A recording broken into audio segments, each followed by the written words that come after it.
বিকাশকার আন্দোলন বাংলাদেশের জনগণ আন্দোলনের মাধ্যমে যান্ত্রিক আধুনিকতার চালু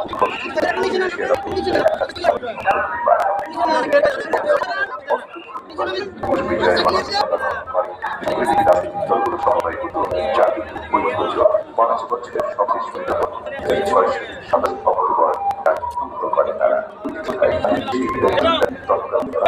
খালেদা জিয়া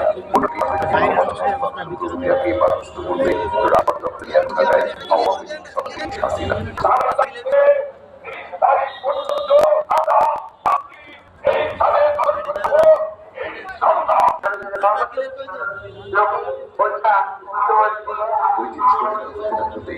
রোগী বৈঠার আড়ালে অস্ত্র শস্ত্র হাতে নিয়ে আওয়ামী ক্যাডার মানুষের স্বাভাবিক জীবনযাত্রা বিকশিত করে রাজধানীর প্রবেশ মুখে থেমে যায় পথের বাস ছুটি কাটিয়ে ঢাকায় ফিরে আসা মানুষজন পড়ে যায় অসংখ্য দুর্ভোগে বিভিন্ন স্থানে হামলা এবং সংযোগ করা হয় রাজনৈতিক দলের আর নেতা কর্মীদের বসত বাড়ি ও ব্যবসা প্রতিষ্ঠানে এই সংসদীয় হামলায় নিহত হন গাজীপুরের জামাত নেতা মোহাম্মদ রুহুল আমিন ৫ বছরের সরকারের সাফল্যের বার্তা জনতার কাছে পৌঁছে দিয়ে ২৮ অক্টোবর জাতীয় গোষ্ঠীর বাইতুল মোকাররমের উত্তর দিকে সমাবেশ আয়োজন করে বাংলাদেশ জামাত ইসলামী।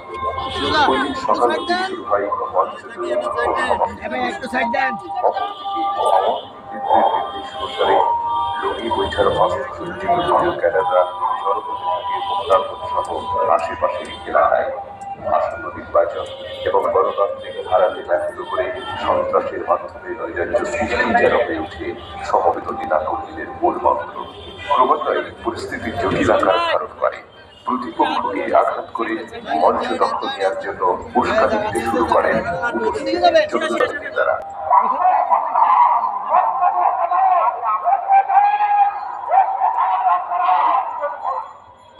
এই সময় হাজি সেলিমের নেতৃত্বে পুরান ঢাকা থেকে ডাক্তার ইকবালের নেতৃত্বে মালিবাগ থেকে এবং সাহারা খাতুনের নেতৃত্বে তোপখানা রোড থেকে আসা রোগী বৈঠার মিছিলগুলো জঙ্গি রূপ ধারণ করে।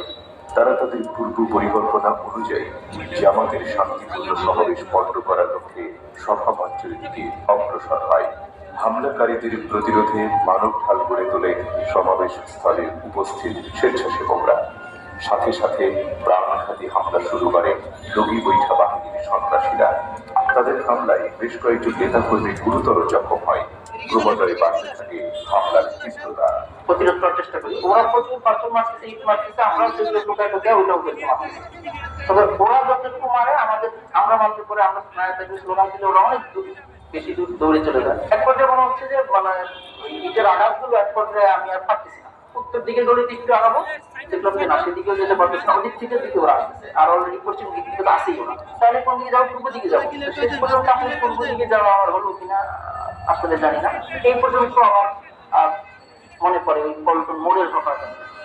পরবর্তীতে আমি আমাকে যখন আবিষ্কার করি হাসপাতালের বিছানায় শোয়া, পাশে আমার মা আছে, টয়লেটের যে আয়নার সামনে দাঁড়িয়ে আমি দেখলাম যে আসলে আমি তো আমাকে চিনতে পারতেছি না, কারণ একে তো মাথা নাড়া, সামনে দাঁত নাই। তখন আমি জানি না যে আসলে কেন অসুস্থ, আমি এটা বুঝতেছি না। ওরা মনে করেছিল যে আমি তো মরে গিয়েছি।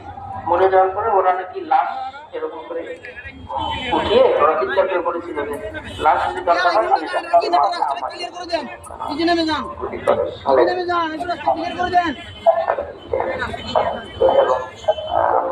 সরাসরি পিস্তল বের করেছে। আমাদের প্রথম আওয়াজটা আমি শুনেছি, ওইটা কার পায়ে লেগেছে এটা আমি পরে শুনেছি, আমাদের উত্তরাশি একসাথে পায়ে লেগেছে। দ্বিতীয় ব্যক্তি আমার পায়ে এসে লাগে, আমি তখন এবং পড়ে যাওয়ার বিপক্ষটা আমার কাছে এখন